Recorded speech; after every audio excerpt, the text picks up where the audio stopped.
Welcome back, everybody, to another episode of the Southern Outdoorsman Podcast. Got a timely episode for you today because it is September, and we're about to be chasing some early season bucks, man. So today we're talking to a guy about tracking down some early season giants in the big woods, Mr. Chad Grove. Chad, how are you doing? Doing good. Good, man. This is take two of this podcast. Yeah. Chad got to experience the joys of technology and podcasting and technical difficulties. So we recorded a whole, hour and a half, hour 45-minute episode, and promptly lost it. So we have to redo it. But that's okay. This is a take two, so it's going to be even better. Jacob, how are you? Doing well. Doing real well. Nice, beautiful, cool morning here in Alabama. Got that little cold front coming through. Not quite as cold down here in Alabama as where Chad's at, because, Chad, you're coming from West Virginia. Chad, I got to meet you at the Mole Hunters Expo at the in the PA show, specifically outside of Lancaster in Mayhem, PA. Anyways, yep, it was a great time. And got to meet you, got to talk for a little bit. And I didn't realize at the time, but you are somebody, when you came up to me, because you're a listener to the podcast, that I had reached out to, and I was thinking about trying to get you on the podcast about it. I think it was a year or 2 years ago. And I never formally asked you, because I went back to my messages on Facebook, and I never formally asked you about coming on the show. I just kind of asked you a little bit about specifically one of the bucks that you've got over your shoulder right there, your big 10-point.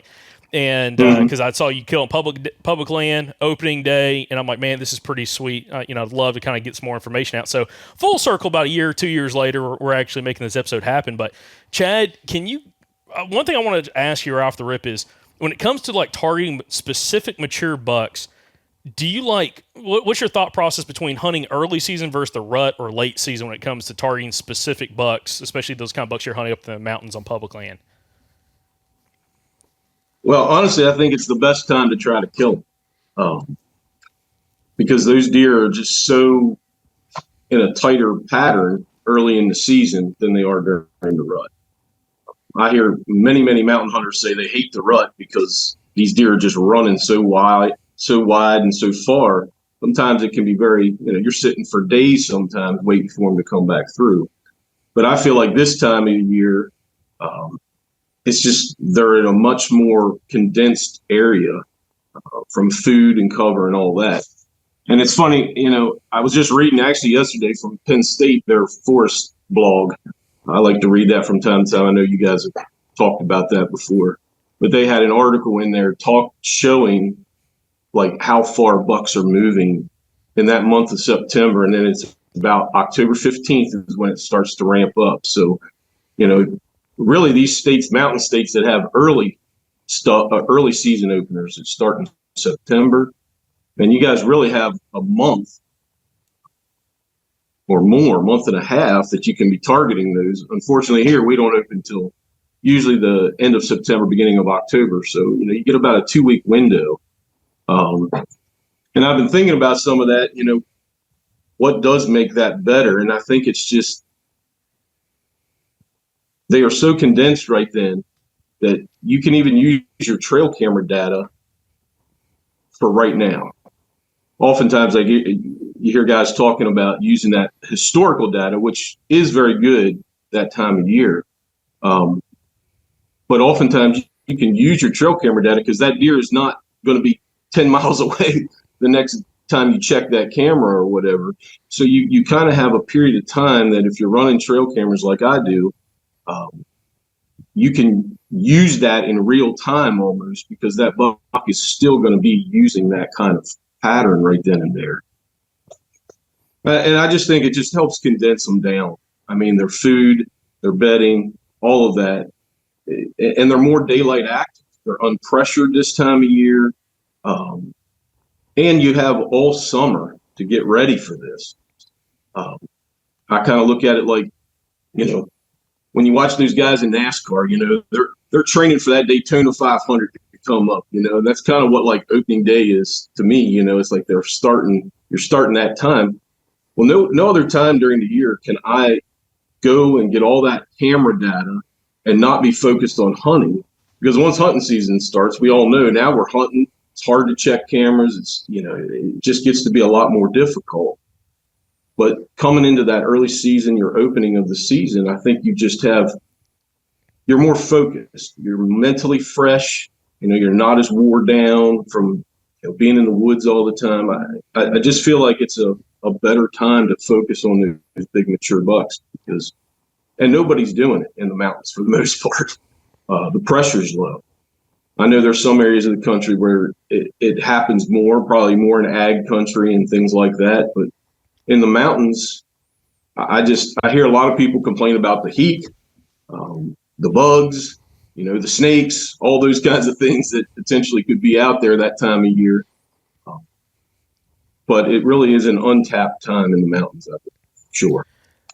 So one thing, Chad, that you mentioned that some people, depending on their hunting strategy, either may not understand or accept as it being an easier time to hunt, which is you're mentioning specifically early season, like this September, getting to early October, these bucks aren't moving a whole bunch. They're staying in a very small area. Now, a lot of guys that like hunt the rut like when those deer doing those long kind of travel patterns. You hunt terrain features and you never know what buck could come by. But when you're talking about hunting specific deer, that's the advantage of early season. Is these bucks home ranges are pretty small, from especially what you're talking about hunting in the mountains on public land. They're pretty tight little home ranges in core areas that you can find in order to get a pattern on a buck, in order to go in there and selectively harvest one specific deer, not just kind of have a random hunt and not know what's going to come by there, but actually be sitting with confidence on a specific deer and try to get him killed. Is that correct? Yeah, absolutely. And I mean, when I killed this big deer here, that's exactly why I was in there, was to kill him. And I had told my buddy the year before, because I'd been chasing that deer for a few years, and I'd hunted him during the rut. And, I mean, I had pictures of that buck over a 1.5 mile span on multiple cameras during the rut. So, I mean, that's hard to focus in on sometimes and hone in. And I told him the year before I killed him, I said, if I'm going to kill him, it's going to be early season. And so I made more of an effort that year to find him in the early season, and it worked out. But it's, once those acorns, especially, I mean, we live in a very oak hickory dominated woods. We don't have some of the other terrain that some mountain areas have. But these acorns, I mean, this past week, that's pretty much what I was doing. I'm looking for where those acorns are falling, and I'm going to take and find where that specific buck is. And then I'm going to start looking, where's his bedding, where's the acorns in relation to him, because they're not just going to go anywhere. I mean, they're going to be in a pretty tight area. So that's the biggest factor. Is a lot of these guys that hunt terrain funnels a lot of times in the rut aren't going to be successful in this, because if you're just looking at terrain funnels, they're not moving through them. They might be, if a buck's living in an area close to that terrain funnel, he could be moving through that. But as a whole, they're not moving through those big terrain funnels that a lot of guys focus in for the rut. A lot of times what I find is going to be smaller terrain features within that little core area that you got to focus on. Now, the challenging thing, Chad, and we mentioned this in the first episode. I brought this up in the first episode, but I'm going to bring it up now in our second recording with you, since we had issues on the first one, is the challenging thing about early season, and I'd love for us to kind of discuss this, is, like you said, the deer, it's a double-edged sword. The bucks aren't moving a whole bunch. They're in a core area, so when you find them, you're right there on top of them. On the flip side, you could be a couple hundred yards off that area that deer is really using on the edge of his little home range, and you may never even think he doesn't even exist to you, because you don't never have him on camera, because he's not traveling very far. He's got his food, water, cover all pretty tight. He's not having to move a whole bunch. Walk us through your thought process specifically on covering enough ground, especially with trail cameras, but looking for sign or just trying to cut tracks, whatever you're trying to do, in order to find those small pockets that these mature bucks are wanting to use, versus randomly throwing cameras out there to the wind and just seeing what happens. Because again, the deer aren't moving a whole bunch, and you could be off just a couple hundred yards and never even know that deer was there. Yeah, I mean, I've been doing this for a few years now, so I tend to have a lot more knowledge of bucks in my area, but it took time to build that up. When I was listening to Lance Mathers the other week, I kind of do stuff similar. He talked about going down, the creek drainages and finding those crossings and stuff. I mean, if I'm a guy that's going out there getting started, I'm going to probably look for stuff like that. It's, maybe a long linear type of feature where I can drop cameras and then start seeing, whether that's bucks crossing the top of the mountain or crossing a creek. It could be road crossings even. Sometimes it's just easy to go down a road if it goes through good habitat and set them up and see what's coming back and forth, and then you can build off of that. Just like he talked about, you back off of that and then start clustering your cameras to start finding them. But over time, as you learn your area, my wife says, way too much time in the mountains. But even through turkey seasons, and I like to mushroom hunt and do all that kind of stuff too. So as you're spending time out there, one thing we didn't talk about last time is, and it's interesting, you guys were talking about this a little bit on your podcast from yesterday. They were talking about the soil types. And I find sometimes that maybe not on a macro level, but in your own little area where you're hunting, where is the soil the best? Because oftentimes that's where the best vegetation is. And so those bucks are going to key in on that. And what I find is sometimes the biggest bucks are in those better soiled areas, even in my WMA. If I go to areas that maybe are rockier, maybe it's not quite as good, I'm finding that antler potential is not as good as it is where those better soils are in the summertime. And some of those places, man, they're as good as a food plot for sure. I mean, they can be just as good. I mean, you look at the plant species that are in there, and I've done some research on them. You'll see that those plants are just as good as beans and other food plot plants that are put out there. So those are kind of micro things that you learn along the way. I don't know if that'd be the first thing I'd look for, but I'm always keeping my eye out for those types of things. And then when I find that, I'm going to say, okay, well, there's another area that looks just like that or has that same type of habitat. So I'm going to go check that one out. So I might drop some cameras there and try to figure this out. So it really becomes about a system over time of building on what you learned the year before and keep building on that. I feel like now I've been doing this probably about 6 years now. I have a good system built. Like this year, I have more big deer on camera than I ever had. I mean, it's actually kind of difficult to figure out which deer I want to target right now because I have new ones keep popping up a little bit here and there. And so it's just,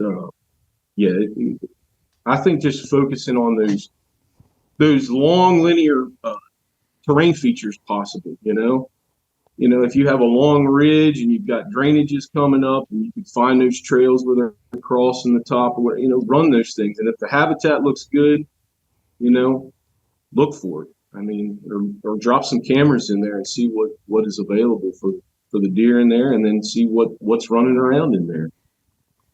Sometimes you just get lucky. I'll be honest, in the mountains, sometimes you just you don't think something's there and you find out there it is. So Chad, I'm gonna cut you off there. I got a lot to say about that whole like everything you just said. When it comes to the soil, by the way, that's something that I've actually used before. And onX Maps has a soil layer on their elite membership. Where if you're an elite member at onX, you can use the promo code Southern for a 20% discount. By the way, you can go on there and you can click that layer on, and it'll actually break down the soil types. And I was actually looking at this for my hunting club yesterday, and some of the better soil around our area. Some of it's cultivated, but some of it's not. But sure enough, it lines up with where the best bucks that we're getting on camera are either hanging out like right there in that soil, like good soil region, or they're directly adjacent to it. And kind of like you're saying, the same type of plant could be growing over here in this poor quality soil, and then a couple 100 yards away in some high quality soil. It could be the same exact plant, like say it's like poke salad or something, but the one in the good quality soil is going to be more attractive to the deer. It's going to have more nutrients in it, which they can tell. And so they're going to gravitate more towards that stuff, especially, right now, this kind of late summer time frame, getting ready to head into fall. Down here, the acorns aren't quite dropping yet, but I'd imagine it's probably even the same with oak trees. Those oaks that are in those high quality soil areas are probably going to produce more and better mast than oaks that are in a poor quality soil. So onX has that layer. There's also a lot of other layers that you can look at online. You can just Google, like soil map, and there's going to be stuff from like USGS that you can go look at that's going to be pretty fine tuned to your area. There's going to be big macro views of like the whole state, but there's also going to be GIS maps online for free provided by the government that you can go and look at that are going to be on more of a micro scale, where to the point of like if you have a 10-acre soybean field down the road and it's like the only field, it's going to catch that, and it's going to show you even that just little 10-acre area. So there's really good data sets out there to look at that kind of thing. Now, I want to go back to the linear feature thing. I want to dive down that rabbit hole a little bit. In your area, you're in West Virginia, you're in the mountains, and you're in pretty big woods country. When we had you on before, you mentioned that there are some clear cuts in your area, not a ton of them. But real quick, can you go through maybe the list of like some of those linear features? I know you already mentioned roads and things like that, but I'm curious on if there are any more interior edges that you're ever looking at, like maybe the edge of a clear cut or just timber changes. Like, are you looking for habitat edges, or are you just looking for like big linear features like creeks, roads, and ridge lines? Yeah, I mean, we live in this area here is, I told you before, it's a ridge and valley system. So our mountains are a little bit different. It's like super long north-south type mountains that run for miles. And it's usually just like one long ridge, and it'll have drainages coming off of it. But you might have two or three of those ridges paralleling each other in a span or whatever. So a lot of our stuff, it's just a up and over the mountain type of thing. You know, it's not endless mountains like some other areas are. So that's why I say the linear features really work well for us, because when you have a long mountain ridge, it runs for a long way. You know, we have a lot of roads on top of our mountains that we can walk and stuff, so you can pick up those trails and stuff. As far as the clear cuts, yes, I have put stuff around them. Our cuts are not super big that have been done. They might be 20 acres, 30 acres at the most, so they're not gigantic. But yes, I have run cameras along those, and in the summertime, especially, you'll see those bucks moving up and down the edges of those, especially if it's in conjunction with something else, maybe like a crossing across the road or something like that. You know, they are using that. So yes, I have looked at those. They're not in every part that I hunt, so some areas have it, some areas don't. And some of those cuts, again, going back to the soil, some of them are better than others. You know, some produce really good vegetation that is good to eat. Other stuff, they cut it and it just grows a bunch of mountain laurel back, and the deer really don't want to eat that stuff. So, you know, it just depends where it's at and how it's located. But yes, I do use those from time to time to try to locate those bucks too, for sure.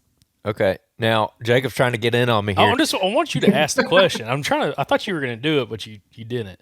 What question? Specifically on the soil types and like the quality of soil. Like, where do you find that in your area, Chad? Like, is there any commonalities? Is it something you see on a map, or is it just covering ground? You just notice it based off how like the actual soil looks in certain areas of the mountains? Yeah, there's pretty noticeably a couple of different areas. It seems like certain mountaintop areas have it better than others, and then there's, you know, obviously down around creeks, sometimes it seems like there'll be better soil in certain areas around the creeks or whatever.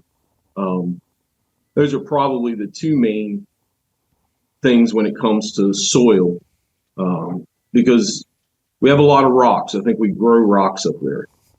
So there is a lot of that.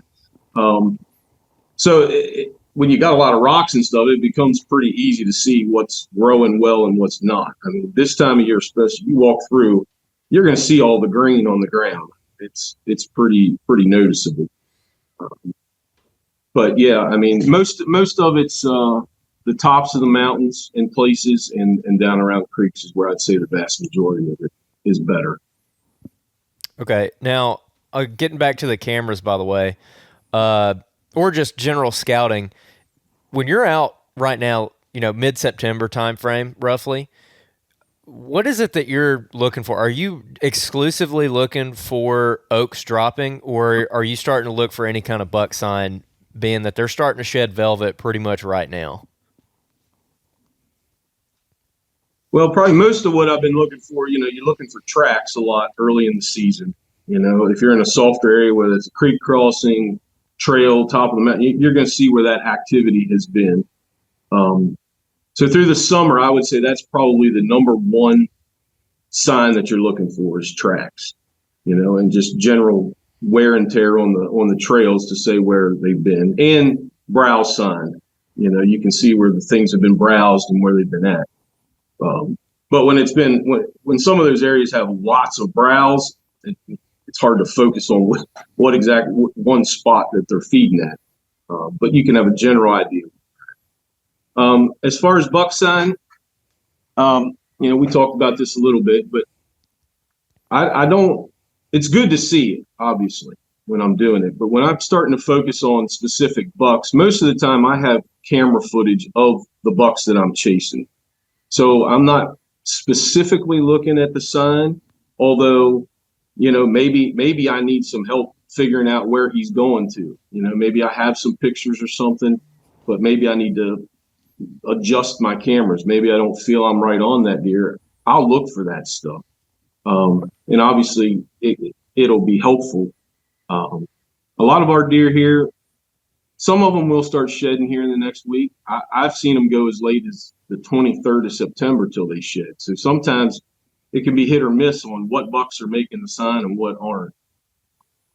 So I don't know that I put super emphasis on that, just because I have trail camera data most of the time that I'm basing off what I'm doing at that period of time. I'm using that more, and then in relation to the bedding and the food and the acorns and how they're starting to fall in that area, I'm probably using that way more than I am just looking for sign. Because again, there just may not be much of it when our season opens. If I'm going to be in the right place, I just can't have that, or I don't have that right away. Yeah, we ran into that really the last 2 years that we've done early season hunts in Georgia. One of the times we were kind of more down in, not quite South Georgia, but southern Georgia. And then the other time we were in northern Georgia. And both times in September that we were hunting there, we walked and walked and walked and walked, and we're having a really hard time finding rubs. And we were seeing bucks like driving back and forth to the spots that had already shed velvet. But like you said, they just haven't had a lot of time to actually make those rubs yet. So it can be kind of frustrating, and you can probably walk past a lot of really good deer that are coming to a feed tree or they're hanging out in an area, but they just haven't rubbed the woods up yet a whole bunch. So that's like a really good, interesting point. And I wanted to ask too, you keep mentioning bedding. We talked earlier about how their areas are so condensed this time of year. They're not moving a lot. They're not covering miles. They kind of find their little area and they stick to it. When you find, let's say you find a big track, let's say you find a hot oak tree that's got you interested, what are you then doing to try to determine where he is bedding? Are you just looking at like a 200-yard radius around that piece of sign that tells you there's a buck there? Or what does your process look like for that? Yeah, I mean, if I start getting him on camera, the number one thing I'm looking for is daytime pictures. I mean, that begins to tell you where you need to be. If you're not getting daytime pictures of him, you're probably not on him yet. And I mean, I've done this plenty of times. Maybe I start getting a picture of a buck. This just happened the other day. I just got a buck on camera the other day that was there last year, and I was like, I hadn't gotten him all summer. Well, I just got one picture of him on the 19th of August. And I'm like, but it was in the middle of the night. It was like 12 a.m. or 1 a.m., something like that. Well, what I'm going to do is I just need to shift down, I think, a couple hundred yards and see where he's at. Because oftentimes that's all it is. You might get a nighttime picture, but you might only have to shift one way or the other a couple hundred yards, and all of a sudden, boom, he's all over those cameras. So it can be that precise sometimes when you're doing this. So if you're finding him and you're getting nighttime pictures, he's probably not far. Just cluster your cameras, go to each side of where you got that picture and start looking for trails or bedding or things like that. And that's how I kind of start to define one that I'm close. Because obviously if you're getting daytime pictures, he's not going too far. I mean, that's how this buck here, that's how I killed him. I had cameras set up and was catching him higher on the mountain. It would be like 3, 4 in the morning. He's feeding on the oaks. I literally moved the camera probably 150 yards down the mountain and found a gap through some rocks. I go and pull that I pulled that camera 2 days before I killed him and had him on there 3 times in the daytime. And we're talking 150 yards down the mountain. And actually, I had him, I just went back and looked at these pictures, but I had him at like 4 in the morning, and then I had him on up high, and then I went and checked that camera down low, and I had him at like 7 or 8 a.m. So he had moved just down the hill, but he was in daylight down the mountain. He wasn't on daylight up the mountain. So that just shows you how little it takes to just be on them, you know. And I mean, I had 3 daytime pictures of him in that week leading up to me killing him. And that's where I said, I need to be there on that level to kill him, because he's obviously comfortable in daylight right there. He's not daylighting up higher because there's roads and stuff that run higher and pressure and stuff. So I think he just would stay off of it. But just dropping 200 yards sometimes is all it takes early in the season. Honestly, is not big, huge shifts a lot of times. And as far as looking for bedding, I mean, every area is a little bit different, but a lot of times these bucks aren't bedding in giant thickets where I'm at. I hear that talked about in other mountainous regions that have clear cuts and stuff like that. Some areas I hunt just do not have that. Honestly, I find that they like to, if you get a ridge that's rolling off, they're going to bed right there where they can watch down below them, whether that's into a creek bottom. There could be little benches going up the mountain, you know, and they could be at various levels sometimes. One buck that I was just going and checking there last week, I had him down in a creek bottom. I went up on the ridge, only a couple hundred yards, and boom, there's 3, 4 beds. You know, there's multiple bucks in there, but I just made a big sweep and was trying to find, okay, where could they potentially be bedding? So if I go in to hunt this deer, I'm going to know kind of where that's at. But oftentimes they bed on very open looking hillsides. And we have a lot of what I call like little thumbnails that are off the side of the hill. It'll just be a little depression in the side of the hill. I actually got some pictures this last week of a couple bucks doing that. You know, they almost use the terrain. Sometimes they'll bed right off that steep stuff, and it's like they use that as their cover. They'll lay in that little flat and use that steeper stuff behind them as their cover. It might not be super thick, but sometimes if it's down a little bit off the hilltop, it might be super rocky behind them and stuff like that. I think they use that for the hearing aspect and sight aspect. You know, nothing, you try to walk down on top of them, it's not happening quietly. So I think, you know, deer obviously adapt to where they're at. And if they don't have super thick areas, they won't use it. But another thing they will use, and I did find some beds the other day in something like this, is there'll be like these patches of trees that they're more open underneath, but they offer shade. So I think if it does get warm, they like to get up under there, even though it might be on the sunny side of the mountain. You know, a lot of people talk about getting on that north side or, you know, the cooler sides of the mountain. Well, we don't have a whole lot of north sides because our stuff runs north to south, our ridges do. So we have east-west sides. So sometimes they have to improvise, and you just got to look for that dark canopy. I think one of your guests mentioned that the other day about looking for that dark cover. That is definitely something to look for, especially if it turns warmer in September. I think they're going to try to get into that stuff and use the shade and the cooler winds and stuff. I see that they tend to go higher this time of year too. I think as the winds start to pick up and it gets a little cooler, it's like they use that wind. I mean, you all have been in the mountains, you get up a little higher and that wind starts blowing on you. It feels a little better than being down in the bottom, maybe it's not moving as much. So, yeah, those are just things I look for in my area to try to key in on them. Chad, I want to ask too. This is because of when this is airing.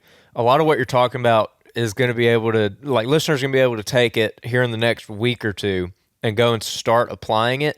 And I know that you've got a lot of history in your area and you've got historical trail cam data. But let's say you had a busy summer and you weren't able to really get your trail cameras out or anything, and you're just now really getting geared up. Based on your past experiences, what are you going and looking for right now to locate a buck? Let's say you're starting from scratch. Are you going and trying to find oaks that are dropping and putting cameras on those? Are you putting cameras on those trails that you mentioned, finding those big ancient trails that are cut to the side of the hill? What are the main things that you're going to focus on to put cameras on to start locating these bucks to hunt throughout the month of September? Yeah, I would probably do the whole long linear thing, whether that's a creek, a ridge top, something like that. Probably would focus a lot around creeks right now because it's been so dry in a lot of areas that, now we've got a lot of rain here lately, but, when you have a dry summer, a lot of those deer might be down around the creeks and stuff like that. The vegetation may be better down there because it's been dry this summer. That's probably what I would do. I'd get along creeks, look for crossings. If you find good ones, drop cameras.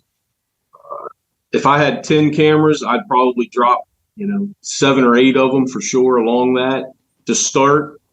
And then, maybe follow those trails up, see if you can find bedding within reasonable distance of them. Look for your oaks also. Find the elevation that they're dropping, whether it's high, middle, low, or a combination of all of it, Most of ours have been high that I can tell so far. But I have found some that are low down around the creeks. I assume that they just got more moisture this summer and are producing some, but that's not everywhere. So yeah, I would kind of do a combination of that, and I would probably be checking those cameras every week right now. Put them out for 5, 6, 7 days.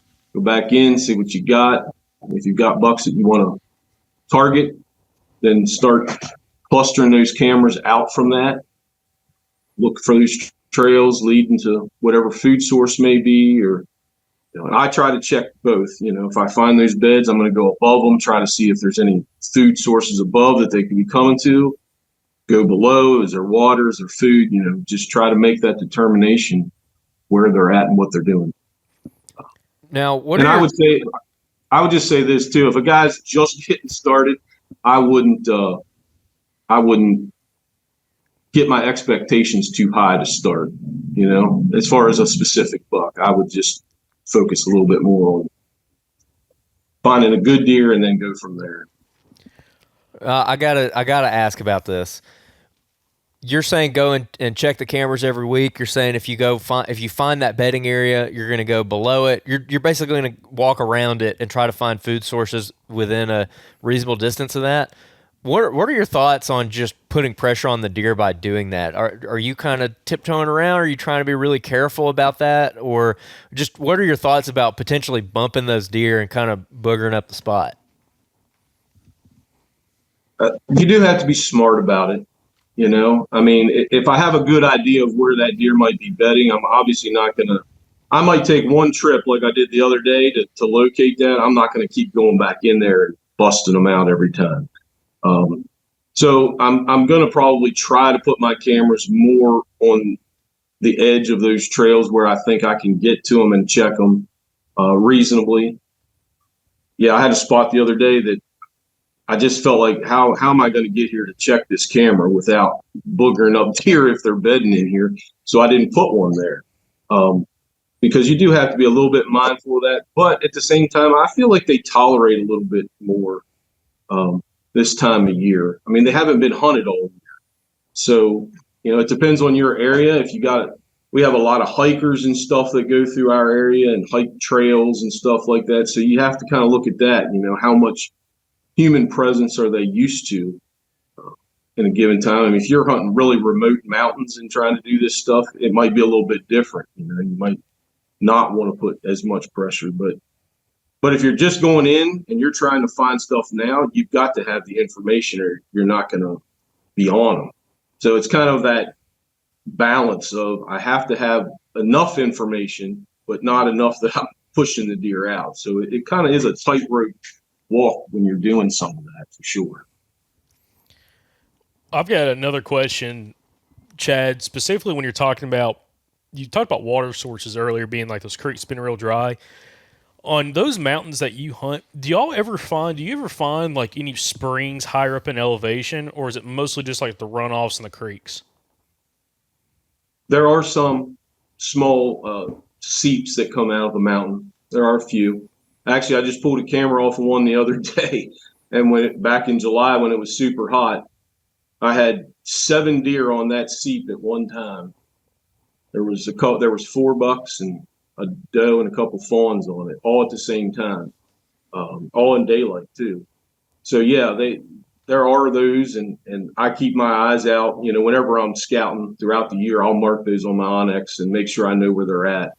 I mean, that specific one is good because there's a drainage that goes up, and it's got tons of good summer cover and summer food up in that drainage, and that's exactly where those bucks were coming from. So, you find that in relation to something good bedding and food wise, it could be good if it stays dry and hot too. That's another thing you could focus on.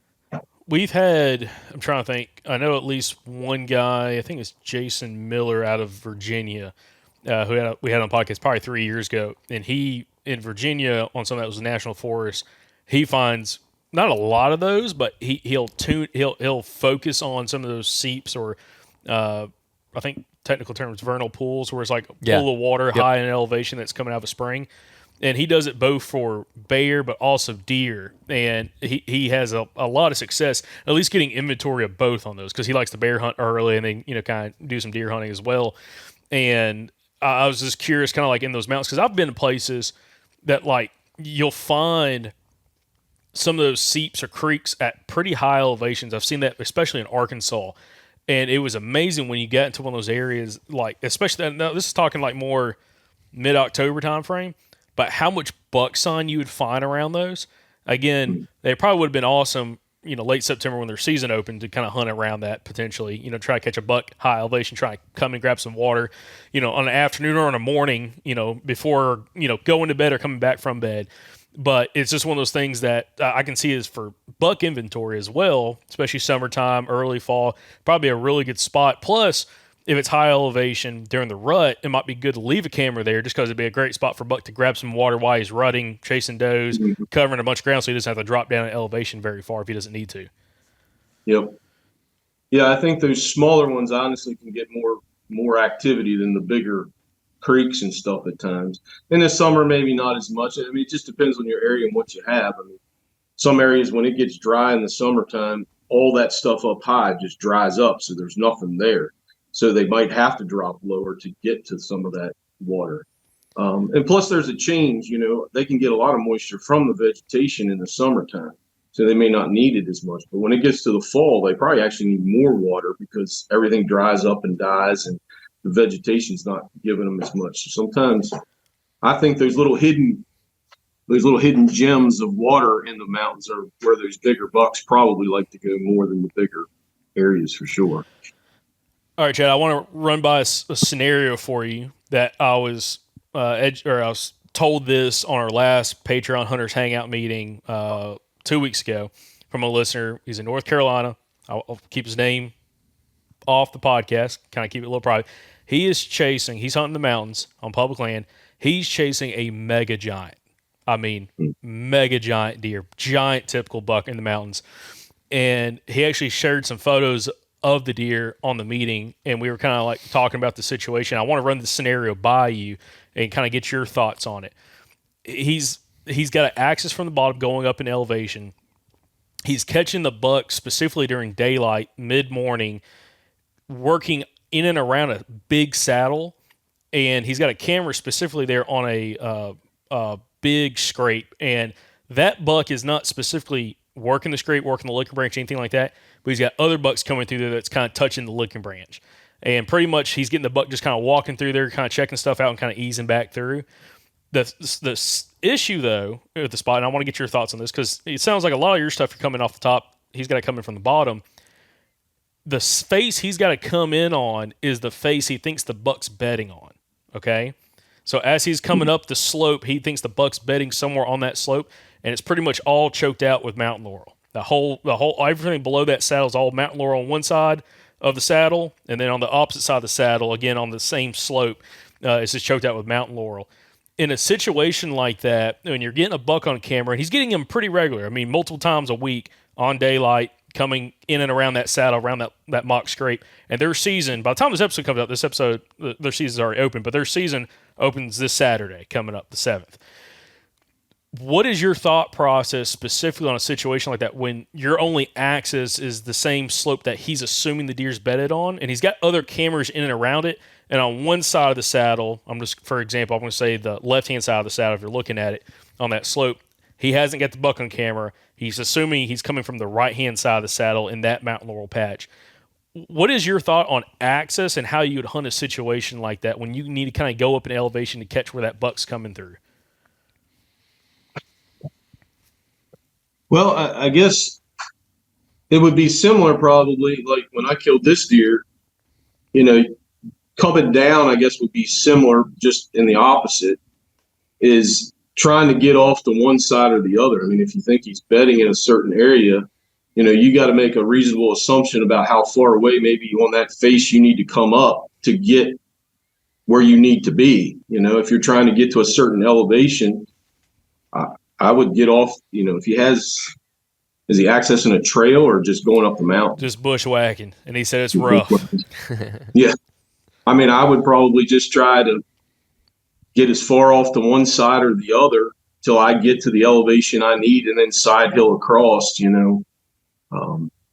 he hunting the evening, I assume? Is that primarily what he's doing? The way he was talking, and we're going to learn more because our next hunter hangout meeting's in 2 days, and we're going to talk more about this deer. He's getting him a lot on camera mid-morning, and he's really thinking about mid-morning trying to kill that deer.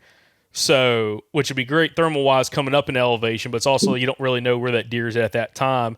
That's I guess the predictability of afternoon hunt. If you can have the general area of what side you think he's bedding on, he's probably just going to be right there. He's not just walking around in the dark while you're kind of going up to that spot. So, yeah, I mean, and that is a great point. I find a lot of these bucks do move during the middle of the day. I'll get them at crazy hours, 12, 1, 2, 3. I mean, if you're close, they'll just get up and feed and move. So, yeah, I mean, if he's going to hunt the morning, I would try to get up to that elevation. And if your thermals are pulling up the mountain, I'd go up on the side that you're not getting pictures of him, and then come in from that way and try to be set up. I guess if he wants to hunt around that scrape or whatever he knows about the travel of that deer. I mean, I would definitely give it a shot. I mean, it sounds like as remote as it is, he's not going to have a lot of pressure in there for sure. And if his season starts this week, he's going to have a couple weeks worth of time to get in there and hunt. And, I assume, does he mobile hunt? I assume hanging and stuff. I mean, maybe even if you have a good spot in there, maybe hang a stand and leave it for a couple, so you can get in and out a little quieter or something if you need to. Got to make those own assumptions for yourself. But, yeah, that's probably what I would do. Let me ask you this. When it comes to early season targeting specific bucks, like once someone has, a buck that they're wanting to target on camera, explain to us and the listeners and the viewers how aggressive or passive are you typically based off the situation with individual bucks? Like, is it one of those things that you're just trying to dive right on into them and be as aggressive as possible the very first sit, or do you kind of work your way into a spot? What is your thought specifically with that on early season bucks? Well, you got to really think about what you're getting on camera and what you're seeing, like you were just saying with that. I mean, some areas I feel like you can get in the morning potentially and hunt them. Others you can't. My thought process when I killed this buck was he's feeding high early in the morning. And I think what he was doing is he would feed and then he would probably bed down. And then as the thermals came up in the morning, he was working his way back down the mountain to bed mid-level of the mountain. Well, that really didn't bode well to hunt the morning. So I didn't even attempt it. I didn't even hunt opening morning because of that. I felt going in the evening was a better option just based on where he was and how I felt I could get in there. It had also been really dry and crunchy. And fortunately, we had a rain right prior to that. It softened the ground up a little bit. That helped me to walk down the mountain a little quieter, taking my time and stuff like that. So, yeah, I mean, it really is a balancing act. You know, I feel like you have to be, like with him, I felt like I had to be at a certain level because that's where he's daylight active. But I also don't want to push too close. And one thing with our bucks here, like I said, they bed in more open terrain sometimes. They do move. I mean, every buck that I see most of the time in the early season, he's moving. He's not just like standing there and feeding for hours like some of them do when they come out of thick cover. They're covering ground. So I don't feel like I have to sit right on top of their bed. When I killed him, I was about 100 yards from that camera, and I knew that where he was going to bed, I felt. And so, yeah, I just made some assumptions about how close I felt I needed to be, the elevation I needed to be, you know. Obviously, like this gentleman that's got this bug in North Carolina, I mean, if you're getting those daytime pictures, he's obviously comfortable there. So you feel like, okay, I can push to that point. He probably doesn't need to push super, super close to that deer, potentially bump him. If it's, you know, in a remote place, he's getting a lack of pressure. I wouldn't push super close. And if he's getting daytime pictures, I would definitely, you know, you just kind of have to look at your situation and say, what can I get away with? You know, because early season, we have a lot more foliage and a lot more cover that hides us too. So sometimes, you know, you can use the terrain. There was kind of like a roll on the hill where this buck was bedded, and I could get there without him seeing me. So, you know, you kind of just have to, every situation is going to be a little bit different, but you just kind of have to use your brain and figure out, okay, what can I do? How close do I think I can get without spooking and all that kind of stuff. So, yeah, that would be my thought process. Chad, in early season, how hard are you willing to work to circle into a buck, or being as cautious as possible getting set up versus taking the path of least resistance to getting there as quick as possible?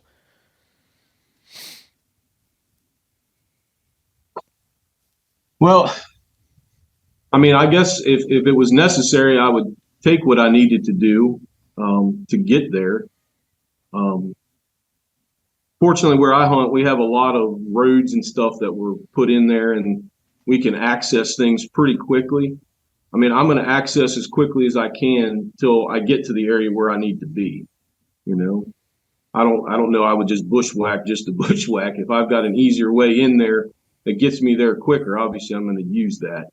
But I mean, you got to do what you got to do. I mean, if you're finding a giant deer and you're trying to get in on him, and you feel you got to make that move, I guess we would all probably make whatever moves we felt necessary. But at the same time, I'm going to use the fastest way possible to get to a place where I feel he's not being altered or affected by that, for sure. That would be mine. One thing we haven't touched on this yet, but I want to get your take on it, just based off our previous conversation. When we've interviewed a lot of guys who specifically have success early season killing mature bucks, majority of, not all of them, but a large majority of them are hunting feed trees. They're hunting some kind of oaks that are dropping. I guess in this circumstance, specifically with you, you do something very different. You're very rarely, if ever, hunting a feed tree. Is that correct? Yeah, I don't. It's hard to, I feel like, to focus on that here. We have so many oaks. You do see some preferences sometimes to certain trees, I guess. But oftentimes you'll see multiple areas that are dropping a lot of oaks at one time. And So sometimes that can be hit or miss, but I don't focus on feed trees necessarily. I'm probably looking at a bigger area of where they're falling more than just a specific tree. Well, the thing about feed trees, I wanted to bring this up, is a feed tree in the right setting where deer are using very specific trees, feeding at a very short time window, within a few days. Mm-hmm. It is very much, I guess, I'm not going to say a shotgun approach, but you don't have to necessarily worry about what trail the deer is coming in on, as long as it's not directly downwind of you, and setting up on that tree and having kind of a focal point of where that activity is going to come to. Versus your hunting styles, you're hunting very specific travel paths, trails, stuff like that, funnels, kind of getting up and down in elevation, which is a lot more of a fine-tuned sharpshooting perspective, I would guess. Because if you're not on the right trail, there's a good chance you might not see any deer, let alone that mature buck. Versus the guy that's in a river bottom or in hill country hunting a feed tree, if he's in that general area close to where that buck's potentially bedding at, there's a very high likelihood that buck's going to show up, maybe not down that specific trail, but maybe one of the other 3 or 4 trails coming to that tree. Can you walk us through a little bit more of how you fine tune not only your camera placement, but figuring out exactly how specific bucks are using specific trails and how you set up accordingly for that movement?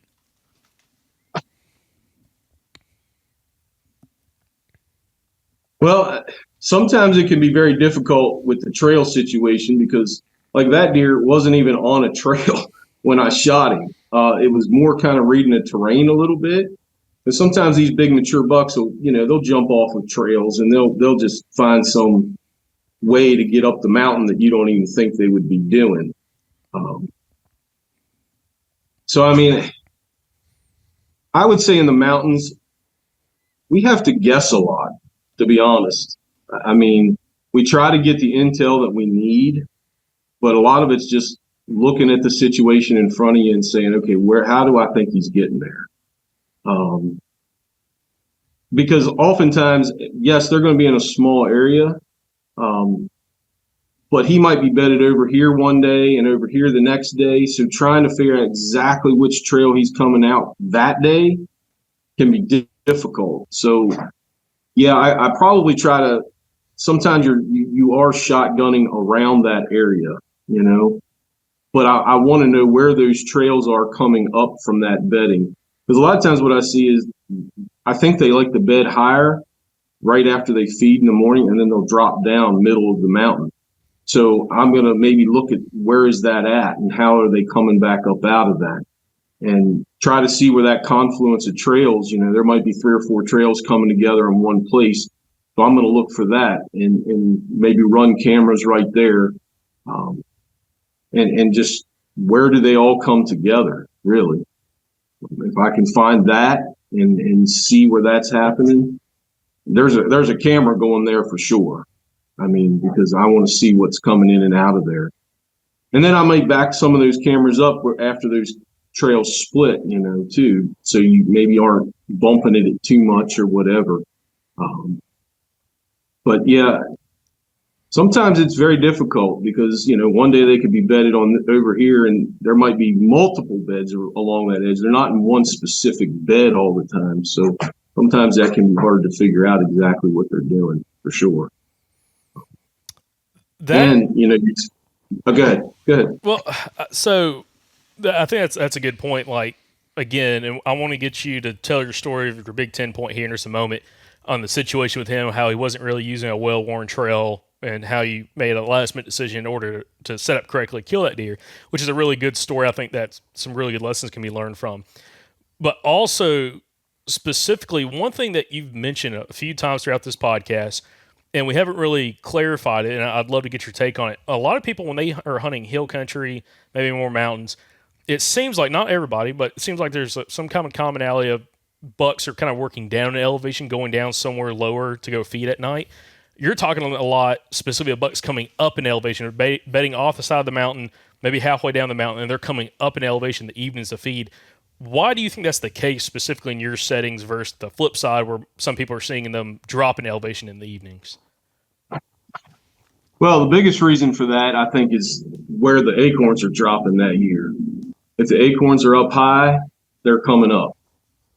I mean, that's just the simple part of it. I mean, if you've got them spread out, all levels of the mountain, they may not do that as consistently, but it just depends. If they're dropping lower in the mountain that year, maybe down around the creeks and stuff like that, they're probably going to do more dropping down that year. But I tend to find that a lot of our bigger oaks grow on top of the mountain. And it just seems like those bigger oaks are the ones that are the most consistent producers from year to year. And you'll get like groups of those trees on the top of the mountain. You might have a group of 10 of them or something like that. And red oaks seem to be more consistent here. Like I have found one tree, white oak tree, that's had acorns on it, one. And I've looked at a bunch, and it just seems like they're not here this year. So obviously focusing on that's a waste of time. But I think another thing is, because I said we have a lot of pressure that comes from the top, I think that they tend to drop over the side and into the middle, and then they work their way up in the evenings, because those thermals drop in the evening, especially on the eastern sides of the mountains. Once the sun sets on the western side, you get those shades starts coming on that side, and I think that's a big thing. That's exactly what that deer was doing, is using those thermals coming down. He can smell everything above him. A lot of times these bucks are not coming straight up the mountain. They're kind of angling, side hilling up the mountain, getting those thermals dropping down off the top, so they can smell what's above them instead of, just going straight up to the food or whatever's up top. But yeah, I think they do that a lot in our area, just because a lot of the pressure comes from up top. And I'm sure that happens in other places too, where, wherever your road system is, sometimes that's where your pressure's coming from. And, those deer are going to drop down, and then they work up the mountain, to the food. The oaks are the big thing. And that's primarily what they're working up to. But yeah, I think it's a fallacy that deer just always work down. I think you see that a lot. If you're hunting mountain areas that have ag land down below and things like that, I think you can see that. But we don't have a lot of that, and it depends on where that deer's coming from as to why he's going up or down for the evening. But when you're in a more mountainous setting, I think they can go any direction they want. It just depends on where the food is and where they're headed to for the night. So Chad, I think that's a big reason. Yeah, no doubt. And I'm glad you brought that up, or glad we were able to talk about that, because that does make a lot of sense. It was probably 3 years ago. I was talking with, we were on an episode with Michael Pike, and it might have been me, Andrew, and Michael Pike, our buddy Michael. And we brought that up because I always thought, because Michael brought the same thing up in certain situations. He's seen bucks come up in elevation in the evenings, where like you just hear so many people talk about them dropping down in elevation at night. And he brought the same thought process up of like, them thermals are dropping. If there's pressure up top, and there's also a quality food source, it just makes so much more sense for a deer to come up in elevation in the evenings, because he can smell literally everything in front of him with the falling thermal, and have probably a lot more confidence going up to a food source and scent checking it before he ever gets there, which on the flip side, to me, makes it actually harder to hunt that versus them dropping in elevation. So how do you work around that? If they're coming up at an angle, they're not coming straight up the mountain, they're kind of working up, quartering up the mountain. How do you like to set up specifically to get the very most out of that hunt without them hopefully busting you? Like, how do you work through that situation? Well, just like we talked about earlier with the guy going up the mountain, it's the inverse of coming down the mountain. I'm going to try to, if I have a good idea of where that deer's bedding and coming from, I'm going to try to work down to the side of that till I can get on that elevation and then work over to where I feel I need to be. And if you can figure out where they're cutting up the mountain, as they side hill, where you can get below that and where they're bedding, that's kind of where you need to be the most set up well, and that can be a judgment call, believe me. I mean, like with this deer, I had to do that, and I didn't know for certain that's where he was going up, but you just kind of have to read the terrain and try to see, do I know the trails are going up, or what are they doing? So yeah, you just you just get off to the sides and come down, get far enough away where you feel that you can get to the level you need to get to work over to where they're at. So I got a quick question on that. I'm stealing your I was question. trying to get him to clarify something. Oh, okay, go ahead. So to clarify, you're wanting to get below that trail that they're coming up and around, correct? Okay. Yes. Okay. When it comes to that trail, so your strategy here is like pretty cut and dried, and everyone's heard of hunting like a bed to food pattern, right? And when you hear that, you typically think of agriculture, Midwest, that kind of thing, where the food source at least is, well, usually the food and the bed is super obvious, and you're trying to catch them going between those. Well, you're essentially doing the same thing, but the food source is way more difficult to locate because it's everywhere, and there's patches of oaks that maybe are dropping and that they're wanting to go to that I'm assuming could be, 15, 20, 30, 100 acres in size, and you're trying to figure out what trails they're taking to those food sources. And you've just got to burn boot leather and go find those. Now, the trails that you're hunting between those, how fickle are those trails? Like if their food sources are changing and it's like this oak grove's hot one day, this is hot the next day. I'm just curious on how much time you're putting in to each spot before it's kind of burned. Like, are you going to go find a trail? It's being used. Maybe you're getting pictures of it and you're going to hunt it until you quit getting pictures of them or find something better. Or are you hunting a different area pretty much every single time you go and you're just bouncing around trying to run into them? I'm trying to not bounce around as much. But if I know where that bedding area is and you're not seeing that movement, I may change like sides that I'm hunting. Maybe I think that he's coming out this way one night. He doesn't come out that way. Maybe I need to change and hunt the other side where he might be coming out a different direction. Because I've seen that where there's, different bedding or trails coming up out of certain bedding areas, that they're utilizing. So, if I feel I need to make that move, I will. But it's just, you kind of have to use your instinct a little bit when you're hunting and reading what's going on, That's one thing that makes hunting in the mountains early in the season hard, is because you're not seeing a whole lot. So the information you're getting while you're hunting can often, it's hard to read, Well, I didn't see him tonight, but I may have been set up right, but he just didn't come that way then, So do I hunt that 2 more days and potentially he comes that direction? Maybe he just went a different direction the other night. And I've actually seen that on cameras. I've had some bucks where, like, I had them come by me one night. These are usually younger bucks that I'm not trying to shoot, but then I get pictures of them going a different direction, maybe a night or two different, when I hunted that same stand. So sometimes that can be difficult, and you might have to hunt it a couple days. And when you're not seeing a lot of deer and you're specifically just targeting that deer, you're probably not going to see many deer oftentimes. But you're just making judgments as you go along, and that can be difficult, But if you feel that you're set up right, and maybe your cameras are showing you, well, he came through here a couple times this week, well, maybe I need to put another day or two into hunting this. If you feel you didn't spook him or whatnot, give it a shot for another day or two.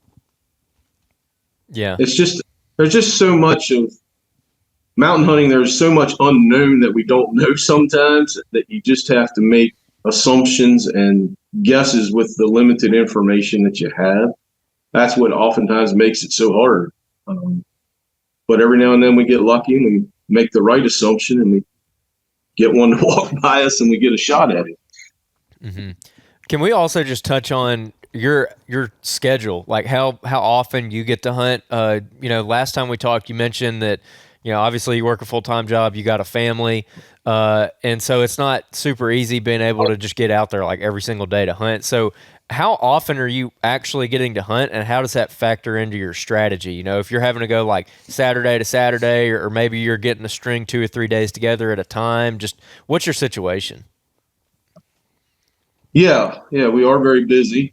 I have 5 kids, and it makes things rather rough sometimes to get to the woods. But yeah, I for the last few years, like I just put in for my vacation time. I take the first week of the season off, just because I feel that it is that important to be there that time of year. Most guys save their vacation to the rut.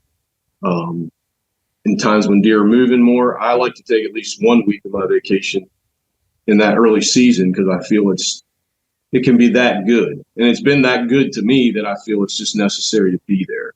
So that's one thing I do. Um, I usually get to hunt 2 to 3 days a week. Just depends on what's going on around the house and stuff like that. It's as my kids have gotten older and stuff, involved in more things, it makes it more difficult. But one thing we talked about last time that I have tried to do more is everybody thinks in the mountains you got to go deeper to find good deer. Well, that's not totally true. And I've tried to incorporate more easier accessed areas for myself, because when you're walking into a place 2-3 miles, sometimes you're not getting back to the truck till 9:30 at night, till you tear everything down and get back out. It's 10:30 maybe till I get home. Well, you do that a couple days in a row, it gets rough, getting home that late and stuff, and maybe other things are going on. So I've tried to incorporate in my kind of system of finding bucks is having bucks that are more accessible, where I can get in there quicker, leave quicker, so that I don't always have to walk miles to get to a deer. I think that's one thing that helps for sure. Because in the past, I just couldn't get to some of those spots that were miles back in because I didn't have the time that day or whatever to get there. So I think having a good system of finding bucks, I've tried to make it that I have at least 3 bucks that I can target in a season early, because you never know what could happen. You could have a buck get killed by somebody early in the season. That usually doesn't happen, but you could lose a buck to some other kind of situation or whatever. And if you're all in on just one, then you have nothing to go on. So I try to keep a couple options there, so that and something we didn't talk about is, and I think we did mention this last time, was that hunt those bucks that are daylight active. If you've got a buck that is not giving you that information, he can be the hugest buck in the world, but if you don't have that information to kill him and be efficient to do it, maybe you just don't need to hunt him right now. You might have to put it off till next year till you gain that information, or you just keep moving cameras till you get it and go hunt another deer that is more killable early on. Because we all can waste a lot of time trying to kill unkillable deer, not being in the right place to kill it. That's for sure. So yeah. I think that's definitely something to keep in mind. Just to stay on that topic, that's an excellent point, Chad. You brought up. We pitch it over to Andrew in a second, but the benefit of all of us living in the South is all these states outside of Kentucky, which we don't really classify Kentucky as the South. Sorry, Kentucky. Is we all have multiple. Here comes the comments. We all have multiple buck tags, so it's not like you're holding. It's not like you're in Ohio or Illinois or Indiana. Actually, Illinois, maybe you can kill 2 bucks. I think it's 1 buck. But anyways, where you only have one tag the whole season and you're trying to hold out for the best deer possible. At least some guys do. States like where you're at, West Virginia, where we're at in Alabama, a lot of these states that we hunt, you have multiple tags. So it's like if you have another mature buck, maybe he's not as big as the one that's at night, but he's daylighting. Well, you can go hunt that deer, hopefully get that deer. And then, like you're saying, you can still build inventory on this bigger buck that maybe at some point within a few weeks, a month, or maybe it's not until next season, but you can get more information on to hopefully be able to tag that buck at another time instead of having to waste your whole season on this one buck because it's the biggest buck you have, but it's only because you have one tag itself. So I think that's a really good point about what you're talking about. That's, to me, very applicable for the Southern hunter or in states that you have multiple, buck tags that you can, use. Yeah, and I just want to follow up on that. We've had guys on to talk about annual patterns specifically when it comes to the rut. Our episode with Daniel Williams, can't remember the episode number, but it's definitely somewhere in the high 584 maybe. Which episode? The annual pattern one. Oh, yeah. I think it's in the 580s. But anyways, he talks about using your annual patterns. Like, hey, if you've got a buck on camera, November 12th this year or last year, he'll probably be there around that same day, give or take maybe 3 or 4 days. He's probably going to be coming back through there at that same time if he's still alive. You mentioned earlier, you've been doing this for 6 years, specifically in early season, like really hammering down on it.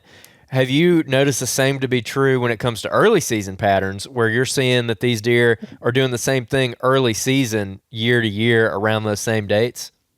Yep, absolutely.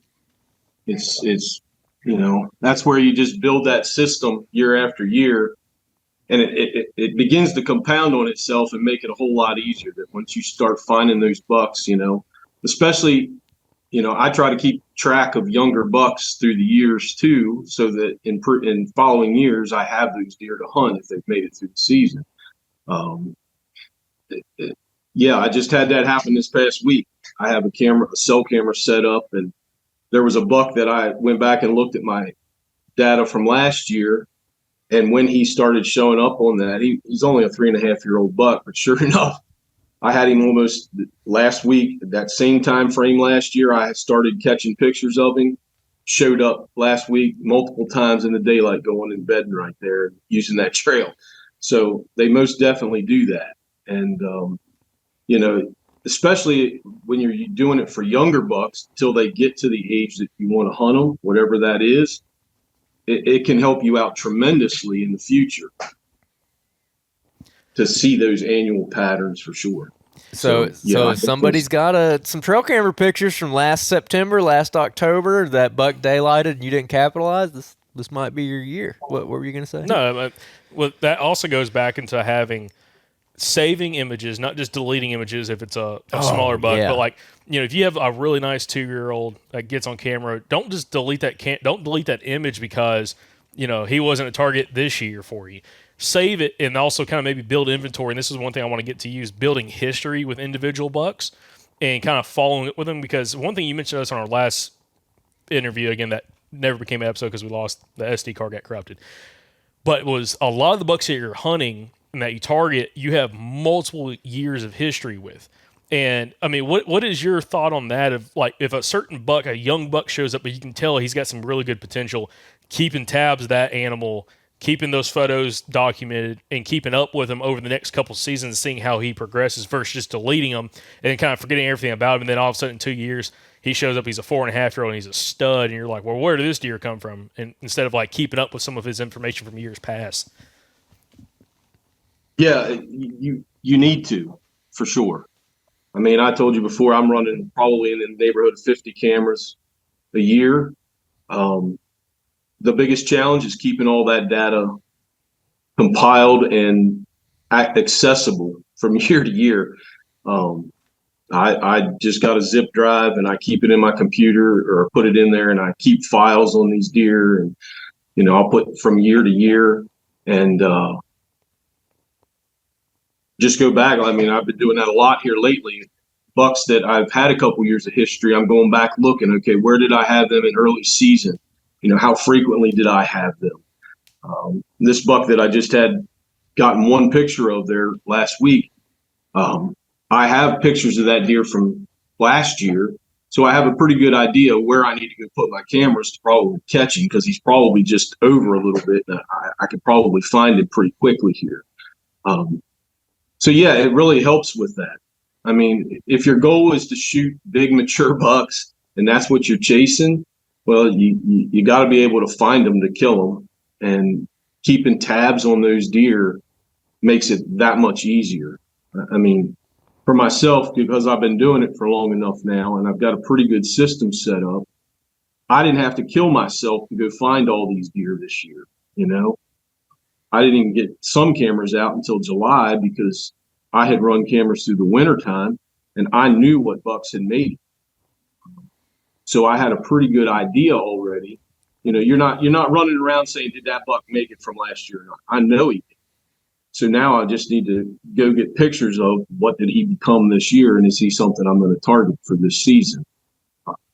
So getting a good system of that, keeping that information very organized so you can access it. I mean, it really doesn't do you any good if you just go get pictures and you just delete them and you never use them. I mean, I don't know why people would do that, but I know some that do, and it just, it doesn't make a lot of sense to me. But, and overall, it just helps you learn about deer too, because in general, because you're watching so many bucks, here in the mountains, we don't get a whole lot of visuals on these bucks. I mean, if I see 5% of the bucks that I get on camera in a year, that would be a lot. Like, so most of it's coming through that. I run mine on video mode. So, you just get to build so much more knowledge from your cameras and watching those deer, how they interact, when they're where they're, what time of the year they're at a certain place or whatnot, and the historical data of when they're showing up, and when I need to be in a certain area. If I'm going to hunt a buck in that area, when he's going to be there. So yeah, it just all plays into itself and helps you become a better hunter overall, but then allows you to begin to target bucks in these early seasons, especially. So, Chad, I can hear the comments already being typed out, okay, throughout this episode. And it's specifically to the YouTube audience. It's not the audio audience are pretty chilled people. That's one thing I've learned. The YouTube audience, love you guys, but, man, some of y'all are rough out there, okay? There's been, and again, I'll kind of give these guys a little shout out. There's been there's a handful of guys that have commented on some of our episodes, and we've talked about trail cameras that are like anti-trail camera, okay? I don't know what demographic those people are. I got a feeling maybe a certain age demographic or a certain background. I have no idea. But it's interesting because some of these people, they're talking about trail cameras takes the hunt out of hunting, okay? And it's a very interesting discussion. We don't have to necessarily go super deep on this because I do want to do a whole episode on this at some point, okay? For those people out there. But what would you tell somebody who's maybe a little anti-trail camera, okay? They're more old school. They're probably pretty big rut hunters, I guess. Most of the guys I know that are not big into trail camera have the most success. Like myself, again, I'm not huge into trail cameras, and I have majority of my success all around rifle season during the rut. So let's just put that out there. I don't think I've ever killed a buck that I've ever had on trail camera. But looking through that lens, is there any way you could have the success that you've had without the use of trail cameras hunting specific deer in the mountains? Nope. Probably not going to happen. Not unless you get lucky. I just don't think you can target. You can't target what you don't know is there or not there or is there. I mean, you look at any person that is going and killing specific deer, you have to have some form of knowledge of that deer, whether it's through summer scouting a bean field or some states you can spotlight. They go out and they find them that way and know they're there, or you have some kind of data or intel given to you that you see the deer personally, or somebody knows about the deer, or seen it in their backyard or something like that. You have to have information. I mean, it's just like, if we send a sniper out in the military to go target a certain person, well, if he doesn't know where that person is, how does he ever go target that person? It's the same thing for us in targeting specific deer. And I think that's where a lot of those comments that come from that, look, I can go kill deer without it. I did it way before that. I mean, I grew up in the age where we didn't have all that. So it's not like I didn't know how to deer hunt before that. It's just, if you're going to target a specific either size animal or age class of animal, you have to know where they're at and that they exist. I mean, if you don't, how do you ever focus in on it?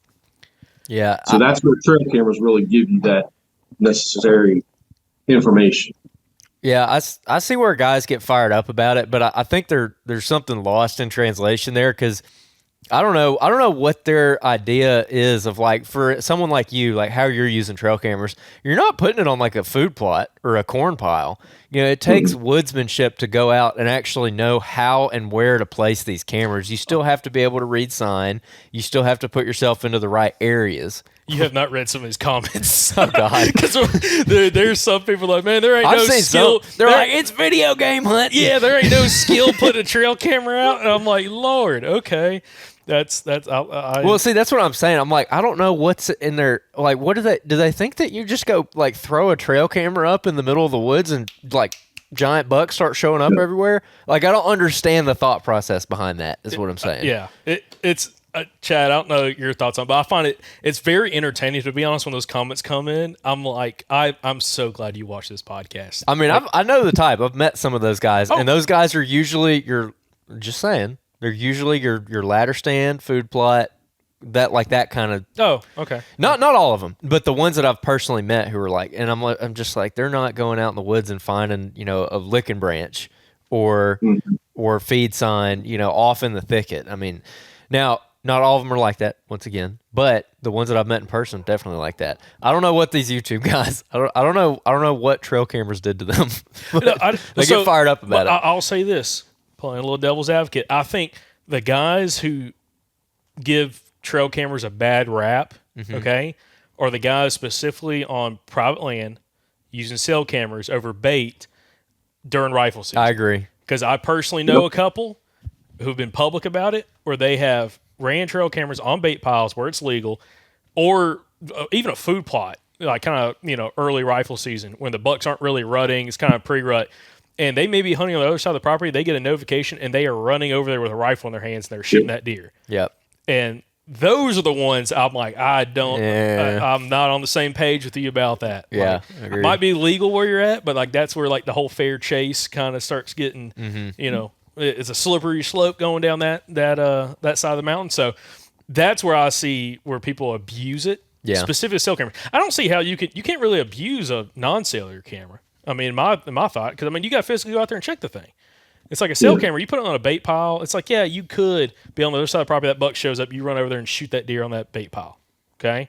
But again, the way you're using them, the way we use them, is like we don't do any of that. We don't have access to any places where you can run bait or anything like that. So it's like they're in remote areas. Even if we got notification, majority of our cameras, other than Andrew's Club, they're in areas that you can't get it to quietly, or it's so long for you to get in there. The information is kind of pointless. Like, yeah, you knew he was there 2 hours ago, but it took me 2.5 hours to get there, so it doesn't really matter at that point.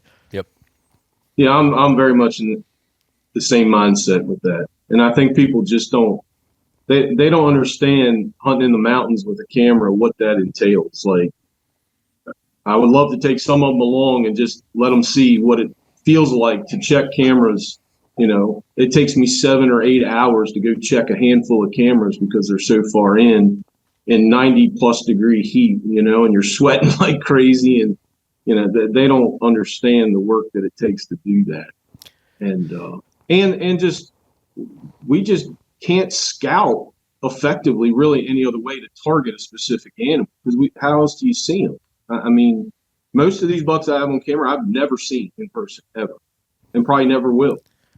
So, which goes into the story as getting to a point of getting close to wrapping up on this episode. I want you to tell a story about your Big 10 point, okay? Because and you can talk about, again, how many times you've seen them previously, how many years of history you had with them, all that kind of stuff. But walk us through a little bit about that when it came to the history of that deer, and then actually the hunt itself and how all that took place. Yeah, well, I guess the first pictures, and I kind of actually didn't realize it was him. I had pictures of him in 2017, and I was kind of hunting him. But when he grew up in 2018, I actually didn't put together it was the same deer, to be honest, till later on I figured out it was him. But really in 2018 is when I started getting a lot of pictures of him. I had run a camera along a clear cut and picked him up. And then my son and I were squirrel hunting in October that year, and on another mountain ridge, and I found a bunch of scrapes, and this is when I did find sign, but it was later in October, and ended up catching him in daylight on some scrapes in the middle of November. And I did try to hunt him, and actually I had car troubles the one morning that he was there when he was 4.5. If I probably would have been sitting there, I may have had an opportunity at him, but I didn't get to the woods that day. But anyway, I started picking him up a lot in 2018.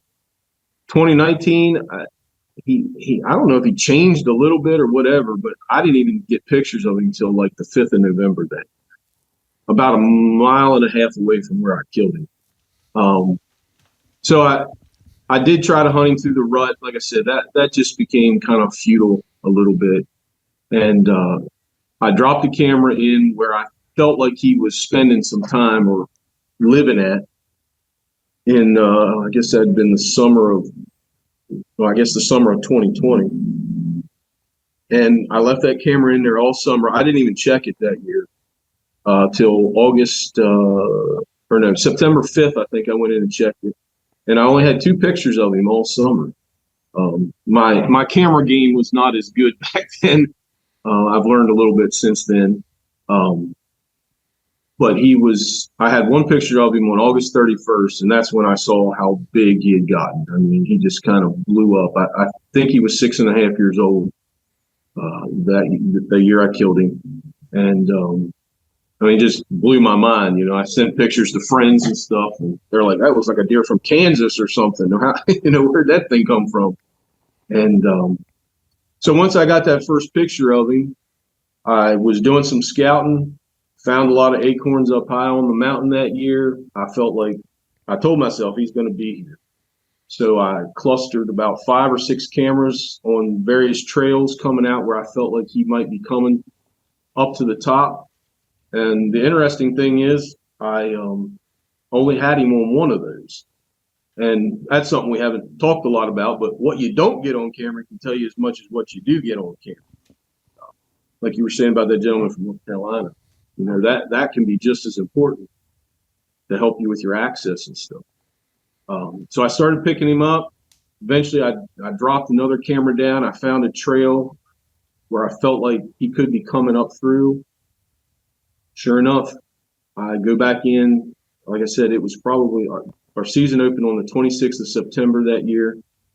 I think it was the 24th. I checked that camera, and I had him on in daylight 3 times that week, or since I had put that camera up.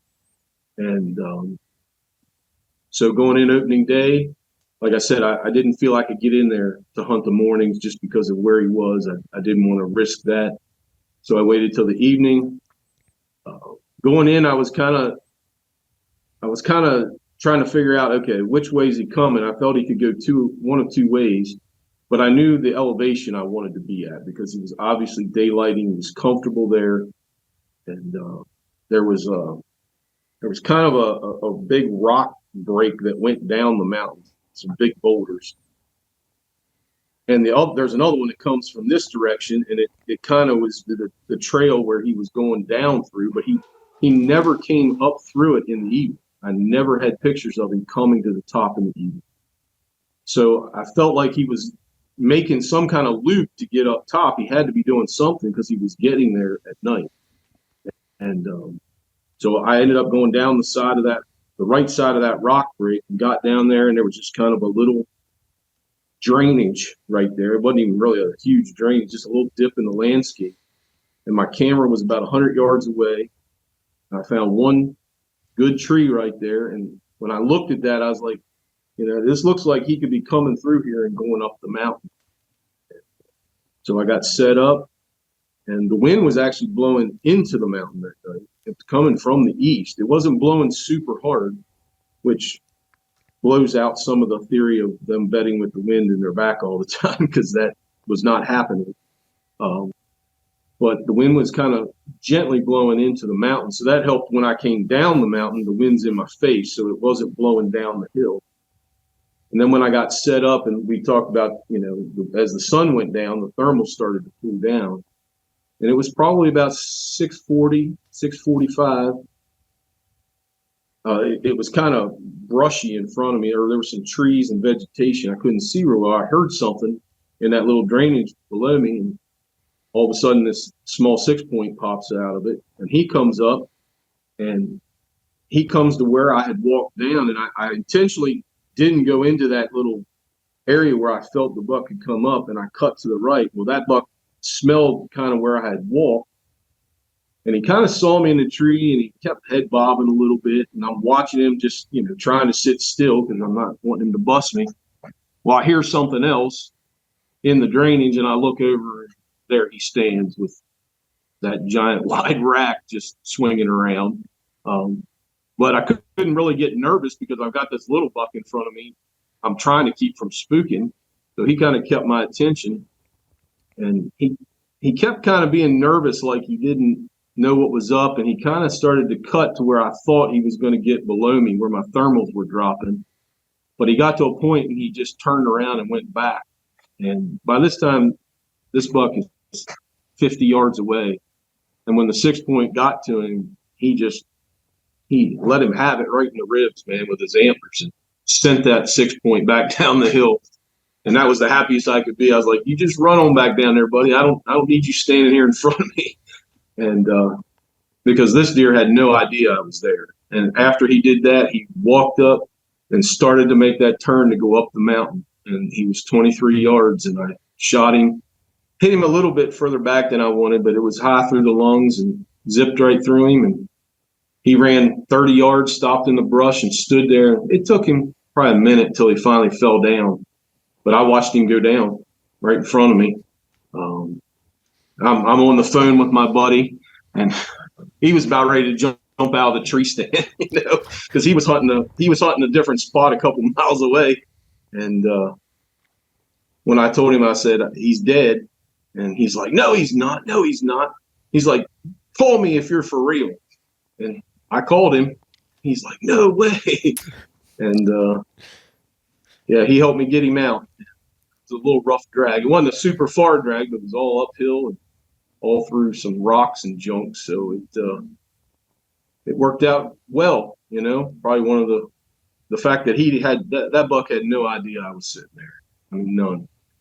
And I think when you go in and you can do that on a public land deer in the mountains, opening day of bow season, I don't know if I can ever top doing that again on a deer of that caliber, because as a hunter, you just look at that and say, I outsmarted that deer on his terms and in his way. And that's what any of us, I think, really hopes to do, is to be able to do that on a deer of that age class and size, especially on public land. So, yeah, it was definitely a good night for sure, and a long night. It was probably 4 a.m. until we got him skinned out and everything the next day. So, but when they're that big, you don't really care about that, for sure. Now, as our buddy Michael Perry says, you got to get them flat first. We'll deal with the rest afterwards. Yep. That's right. So that's awesome. Well, Chad, as a point of wrapping up, is there any kind of final piece of advice or anything we've missed for guys that are trying to make the most out of early season and maybe use this year as a year to learn and kind of maybe capitalize on it even more so next year? Any things to pay attention to this year that kind of could get them ready as well for next season? Yeah, I think the biggest thing is if guys are going to attempt to do this, just understand it's a process. It's not a fast process, and, start learning your area. That's probably one of the biggest things I do. Whether that's in turkey season, the off season, that's going to help you out a lot. If you know your area intimately and know how those deer are using it, where the bedding is, where the potential oaks are at, year after year, you begin to learn that. And scout in the summertime. A lot of guys don't want to do that. So they're afraid of the bugs and the snakes and all that stuff, the heat. But things look different this time of year than they do in the fall.